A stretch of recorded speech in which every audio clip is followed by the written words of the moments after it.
News X 7। Let's mic समाचारों के साथ मैं महेश सिंह। हफ्ते के आखिरी दिन कारोबारी दिन शुक्रवार 28 नवंबर को शेयर बाजार गिरावट के साथ बंद हुआ। सेंसेक्स 14 अंक टूटकर 85,707 पर आ गया, जबकि निफ्टी 13 अंक फिसलकर 26,203 के स्तर पर बंद हुआ। आज के कारोबार में oil and gas, realty, private bank और आईटी सेक्टर में दबाव देखने को मिला। मीडिया, मेटल, फार्मा और हेल्थ केयर शेयर भी लाल निशान में बंद हुआ।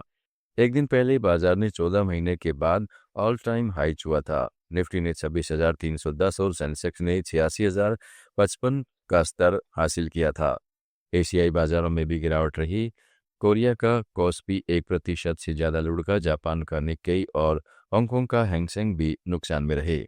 अमेरिका में थैंक्स गिविंग डे के चलते बाजार बंद रहे। निवेशकों की बात करें तो विदेशी निवेशकों ने 1,255 करोड़ रुपए के शेयर बेचे, जबकि घरेलू निवेशकों ने करीब 3,941 करोड़ रुपए की खरीदारी कर बाजार को सहारा दिया। भारत की अर्थव्यवस्था से जुड़ी बड़ी खबर सामने आई है। वित्त वर्ष 2025-26 की दूसरी तिमाही यानी जुलाई से सितंबर के बीच भारत की जीडीपी ग्रोथ 8.2% दर्ज की गई है। ये पिछले 6 तिमाहियों में से सबसे तेज आर्थिक बढ़त मानी जा रही है। पिछले साल की इसी तिमाही में जीडीपी ग्रोथ 5.6% थी, जबकि इससे पहले अप्रैल से जून तिमाही में ये 7.8% रही। आर्थिक जानकारों के मुताबिक मैन्युफैक्चरिंग सेक्टर के बेहतर प्रदर्शन से ग्रोथ को मजबूती मिली है। इस तेजी को देखते हुए रिजर्व बैंक ने फाइनेंशियल ईयर 2026 के लिए ग्रोथ अनुमान 6.5% से बढ़ाकर 6.8% कर दिया है। सरकार और आरबीआई की सहायक नीतियों से आने वाले समय में भारतीय अर्थव्यवस्था के और मजबूत रहने की उम्मीद जताई जा रही है। ऑस्ट्रेलिया के लोवी इंस्टीट्यूट ने अपनी वार्षिक एशिया पावर इंडेक्स 2025 जारी कर दी है। रिपोर्ट में चीन को एशिया की प्रमुख शक्ति के रूप में दिखाया गया है, जबकि भारत लगातार ऊपर बढ़ रहा है और अब मेजर पावर श्रेणी में पहुंच गया है। संयुक्त राज्य अमेरिका शीर्ष पर है, लेकिन पिछले वर्षों की तुलना में इसका प्रभाव कम हुआ है। रिपोर्ट में 8 क्षेत्रों सैन्य क्षमता, आर्थिक ताकत, कूटनीतिक प्रभाव, सांस्कृतिक पहुंच, लचीलापन और भविष्य के संसाधन के आधार पर देशों को रैंक किया गया है। भारत ने 40.0 स्कोर के साथ अपनी बढ़ती शक्ति दिखाई है, जबकि रूस ने यूक्रेन युद्ध के बाद खोया हुआ प्रभाव दोबारा हासिल किया है। जापान, दक्षिणी कोरिया और ऑस्ट्रेलिया जैसी मध्य शक्तियां भी क्षेत्र में अपनी भूमिका मजबूत कर रही हैं। इस सूची में पाकिस्तान शीर्ष 10 से बाहर और 16वें स्थान पर है। लेट्स माइक न्यूज एक्स 7। भारत में रक्षा उपकरणों की सप्लाई में देरी को लेकर रक्षा सचिव राजेश कुमार सिंह ने कहा है कि देरी की वजह सिर्फ घरेलू मैन्युफैक्चरर्स नहीं है। रूस यूक्रेन संघर्ष के चलते S-400 सिस्टम की डिलीवरी प्रभावित हुई है।